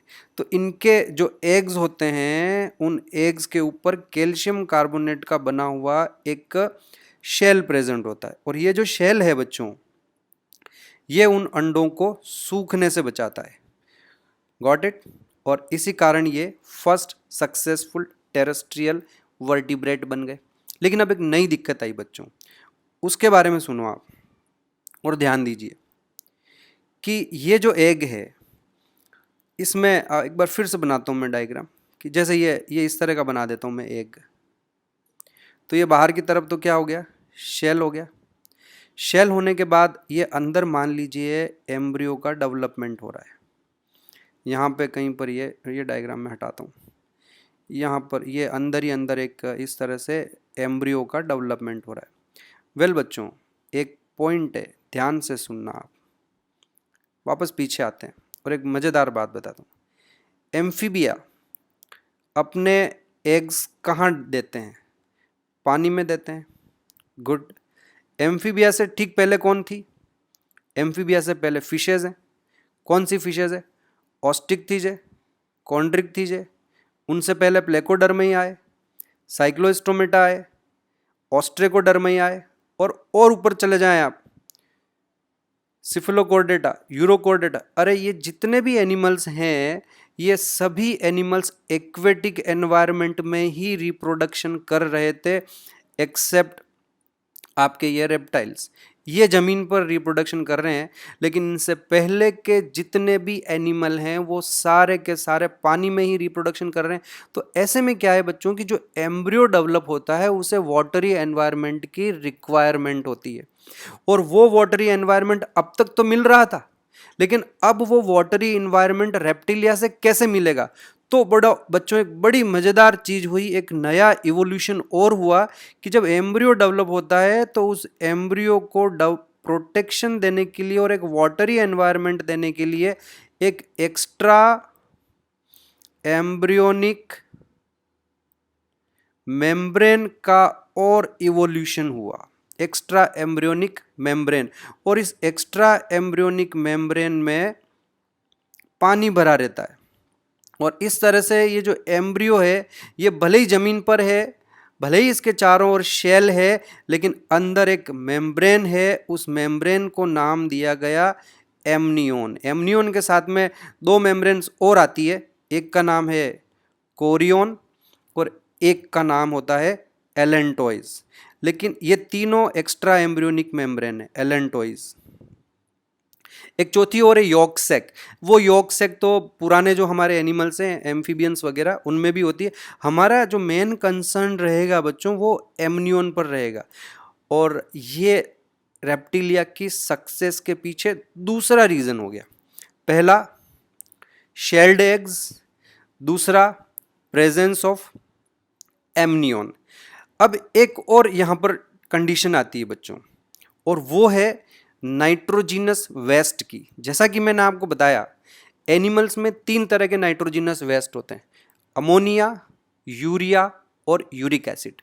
जो एनिमल पानी में रहते हैं वो या तो अमोनिया का एक्सक्रीशन करते हैं, या उनमें से कुछ जिनको पानी की अवेलेबिलिटी कम है, जैसे मेंढक जब ज़मीन पर आ जाता है तो वो यूरिया का एक्सक्रीशन कर लेता है। ये हमारे इससे पहले के जितने भी एनिमल्स हैं वो मोस्टली अमोनिया और यूरिया का एक्सक्रीशन करते हैं।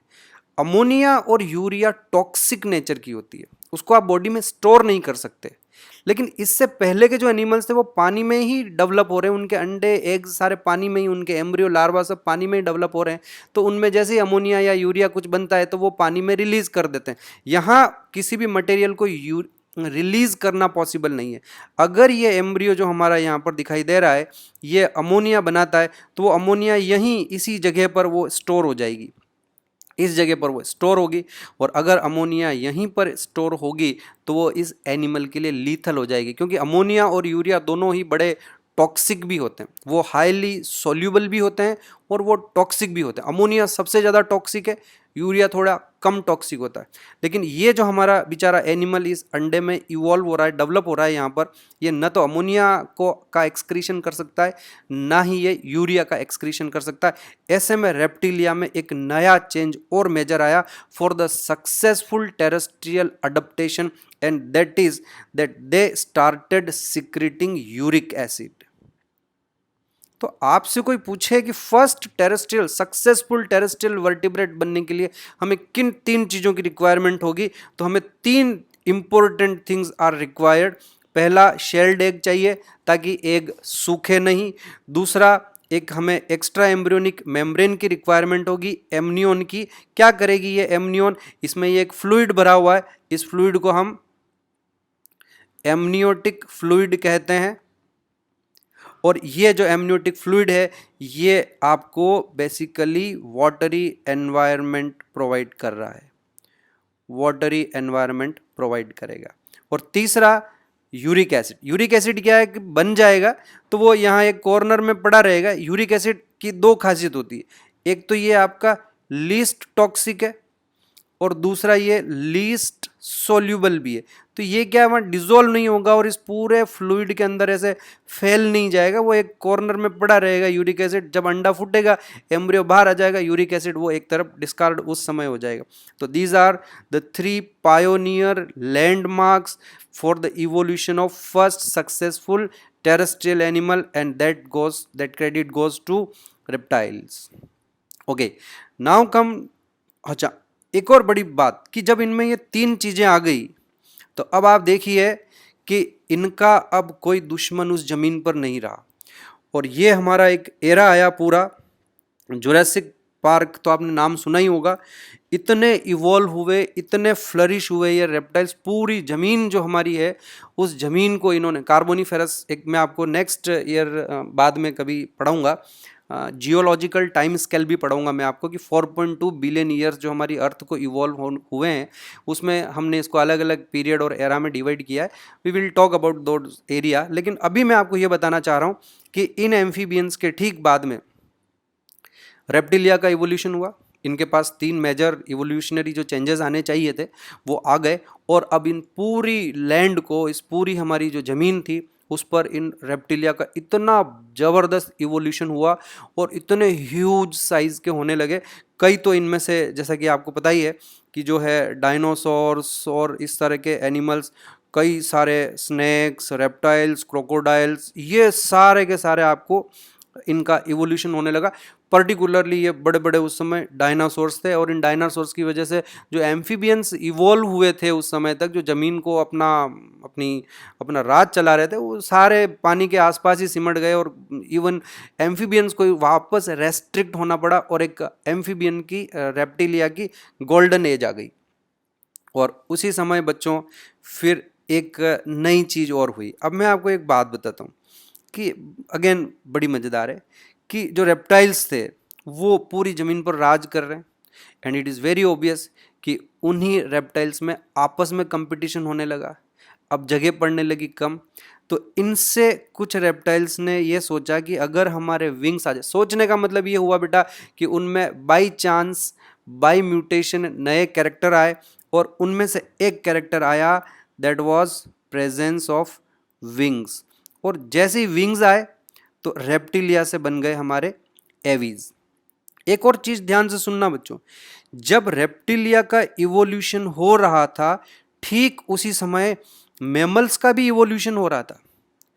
इंटरेस्टिंगली मैमल्स जो थे वो उस समय बड़े छोटे छोटे, सेम टाइम ओरिजिन हुआ है रेप्टाइल्स का और मैमल्स का, लेकिन रेप्टिलिया एकदम से इवॉल्व हो गए, और बेचारे जो मैमल्स थे वो बड़े छोटी साइज़ के थे उस समय, स्मॉल साइज़ के रहे होंगे, चूहे, ये जो श्रू, छछूंदर होते हैं, उस साइज़ के मैमल्स उस समय एग्जिस्ट कर रहे थे। है ना इंटरेस्टिंग पॉइंट कि जिस समय रेप्टिलिया का इवोल्यूशन, जिस समय डायनासोर इस पृथ्वी पर थे, ठीक उसी समय मैमल्स भी पृथ्वी पर थे, लेकिन उन मैमल्स का जो साइज़ था वो बड़े छोटे छोटे चूहे जैसे थे, इससे ज़्यादा वो वेल डेवलप हो नहीं पाए थे, और इनका इवोल्यूशन पॉसिबल भी नहीं हो पा रहा था मैमेलिया का उस समय।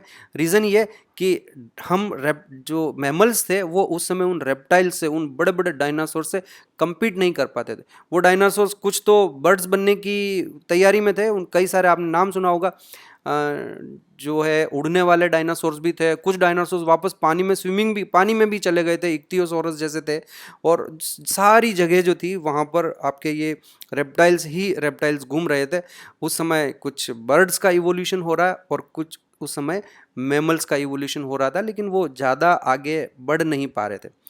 अब सुनो एक बड़ी मज़ेदार बात, ये जो हमारे पास दो ग्रुप हैं, एवीज और मैमल्स, इनकी एक खास बात है बच्चों, और खास बात यह है कि एवीज और mammals both are homeothermic. Homeothermic का मतलब ये हुआ कि ये अपना बॉडी टेम्परेचर कंट्रोल कर सकते थे, कांस्टेंट रखते हैं एवीज और मैमल्स। सिर्फ दो ही ग्रुप ऐसे हैं जो अपना बॉडी टेम्परेचर रेगुलेट कर पाते हैं। ये दोनों के दोनों आपके वार्म ब्लडेड एनिमल्स हैं, वार्म ब्लडेड एनिमल्स हैं, एक तो एवीज और एक मैमल्स।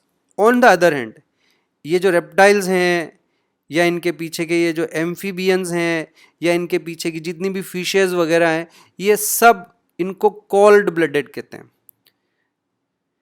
ओके, या उन्हें हम पोइकिलोथर्मिक कहते हैं। इनकी ये खास बात होती है, यहाँ लिख लेता हूँ मैं, रेप्टिलिया के नीचे ही लिख रहा हूँ यहाँ पर कि they were poikilothermic in the sense they can not regulate their body temperature. जैसे ही बाहर का टेम्परेचर ठंडा होगा तो बॉडी भी ठंडी पड़ जाएगी उनकी, बाहर का टेम्परेचर, सराउंडिंग एनवायरनमेंट का टेम्परेचर गर्म हुआ तो बॉडी भी उनकी गर्म हो जाएगी। ऑन द अदर हैंड जो एवीज और मैमल्स हैं ये ऐसे नहीं है, बाहर का टेम्परेचर कुछ भी हो, इनका बॉडी टेम्परेचर हमेशा कांस्टेंट रहता है। और उसी समय एक मज़ेदार बात हुई बच्चों, मज़ेदार बात हुई कि कई साइंटिस्ट कहते हैं कि जिस समय जुरासिक पीरियड चल रहा था, इस पृथ्वी पर डायनासोर फ्लरिश कर रहे हैं, ठीक उसी समय एक बहुत बड़ा कमेट, कोई ऐसा जो है आउटर स्पेस से कोई बड़ी बॉडी हमारी अर्थ से आकर टकराई, और वो जो इम्पैक्ट था वो बड़ा ही पावरफुल इम्पैक्ट था। कुछ तो ये भी कहते हैं उस इम्पैक्ट के कारण हमारा जो अर्थ का एक्सिस है, जो रोटेशन का जो पाथ है, इवन वो पाथ भी हमारा चेंज हो गया था। और नॉट ओनली हमारा पाथ चेंज हुआ, उस टक्कर से इतनी धूल उड़ी, अर्थ की जो डस्ट थी वो इतनी उड़ गई कि हमारे पूरे एटमॉस्फेयर में वो डस्ट स्प्रेड फैल गई, और जो सनलाइट है वो ज़मीन पर आना ही बंद हो गई। और सनलाइट के ज़मीन पर नहीं आने से हमारी पृथ्वी का जो टेम्परेचर है वो धीरे धीरे धीरे धीरे ठंडा होने लगा, और एकदम से आइस एज आ गई, टेम्परेचर एकदम कम हो गया। और उसी आइस एज में अब आप जरा सोचिए, ये जो बड़े बड़े साइज के ह्यूज रेप्टाइल्स, जो जितने भी डायनासोर्स थे, खुले में ही घूमते थे वो, क्योंकि उनकी इतनी बड़ी साइज थी कि वो केव्स या ऐसे बरो बना के तो रह ही नहीं सकते थे। और ओपन एनवायरनमेंट पूरा का पूरा ठंडा हो गया, और उस ठंडे ओपन एनवायरनमेंट में इट इज़ बिलीव्ड कि सारे के सारे डायनासोर्स जो हैं वो उस समय मर गए। और ठीक उसी समय, क्योंकि हम जो मैमल्स थे वो स्मॉल साइज़ के हैं, और हम हमारा बॉडी टेम्परेचर कंट्रोल कर पाए थे, तो हम उन बरोज से बाहर निकले, and now the time came for the evolution of aves and mammals. ये हम सक्सेसफुल क्यों हो पाए उस समय? Just because of the one reason, that is homeothermic और वार्म ब्लडेड। सारे के सारे रेप्टाइल्स एलिमिनेट नहीं हुए, जो छोटी साइज के थे कंपैरेटिवली, लाइक डायनासोर, क्रोकोडाइल्स जो पानी में रहते हैं, पानी में रहने वाले एनिमल सारे बच गए उस समय, क्योंकि पानी का टेम्परेचर बहुत ज़्यादा फ्लक्चुएट नहीं होता है। तो जो एक्वेटिक एनिमल्स थे वो सारे बच गए। जो छोटी साइज़ के एनिमल होते हैं वो बरों में घुस जाते हैं, क्रिवाइसेस में चले जाते हैं, केव्स में चले जाते हैं, जहाँ टेम्परेचर जो है वो थोड़ा सा वार्म रहता है। तो जो छोटी साइज़ के थे वो तो सारे बच गए, और जो बड़े बड़े डायनासोर्स थे वो सारे के सारे एलिमिनेट हो गए। और इस तरह से हमारा मेमेलिया को चांस मिला, और तब से लेकर आज तक मैमल से ही इवॉल्व होते हुए आ रहे हैं। और हमारी अभी का जो पीरियड है that is the golden age of the mammals. तो बच्चों, आप मेरे सामने तो नहीं बैठे हुए हैं, इसलिए थोड़ा उतना मज़ा इसको पढ़ाने में नहीं आया, बट फिर भी आई होप कि आपने इवोल्यूशन का जो ये पूरा प्रोसेस है इसको एंजॉय किया होगा। ध्यान से आप इसको एक बार वापस देख लेंगे, और नोट्स जो हैं वो मैं आपको सॉफ्ट कॉपी में प्रोवाइड कराऊंगा, तो आप वहाँ से चले चलेंगे।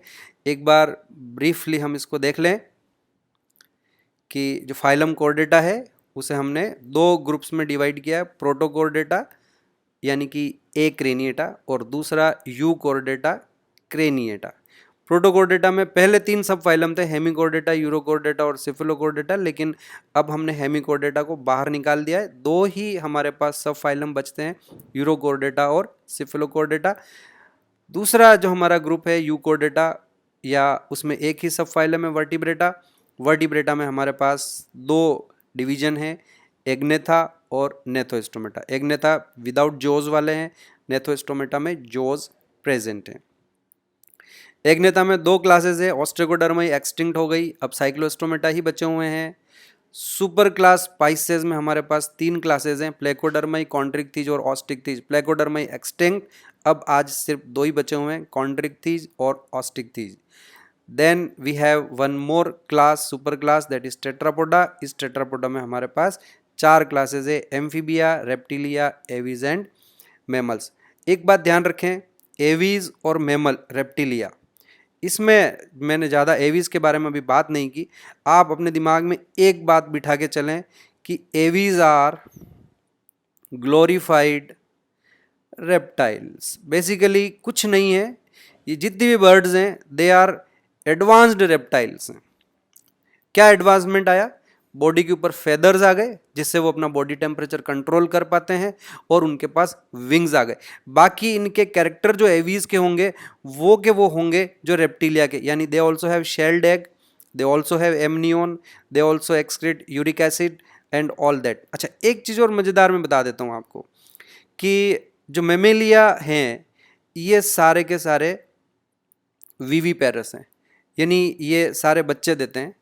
और एम्ब्रियो जो है वो यूट्रस में डेवलप होता है, लेकिन यूट्रस में भी वाटरी एनवायरनमेंट की रिक्वायरमेंट तो रहती ही रहती है, इसलिए रेप्टिलिया में भी एमनियन है, एवीज में भी एमनियन होगी और मेमेलिया में भी एमनियन होगी। और इस तरह से लास्ट के ये जो 3 ग्रुप हैं, Ram, reptiles, aves and mammals, इनको हम एक ग्रुप में रखते हैं और उस ग्रुप को नाम देते हैं एमनियोटा। एमनियोटा का मतलब जिनके पास एमनियन प्रेजेंट है। हमारे पास 3 ही ग्रुप ऐसे हैं जिनके पास एमनियन है, रेप्टाइल्स, एवीज और मैमल्स। तो इसका मतलब ये हो गया कि एम्फीबिया, उसके ऊपर की ये फिशेज और उससे पहले के ये जो साइक्लोस्टोमेटा और ये सारे जितने भी ग्रुप हैं, they all are considered as, यहाँ से यहाँ तक के जितने भी होंगे वो सारे के सारे anamniota, they are called as anamniota. तो ये भी आपको ध्यान रखना है, what is anamniota and what is amniota. तो सिंपल सा याद रखें, रेप्टाइल, एवीज और मैमल्स एमनियोटा में आते हैं और उसके बाद बचे हुए पहले के जितने भी कोर्डेट्स हैं वो सारे के सारे एन एमनियोटा में आते हैं। तो एक तो ये ध्यान रखना है, और दूसरा आपको ये वार्म ब्लडेड, कोल्ड ब्लडेड वाला भी याद रखना है। There are only 2 groups which are warm blooded, homeothermic, जो अपना बॉडी टेम्परेचर कंट्रोल करते हैं।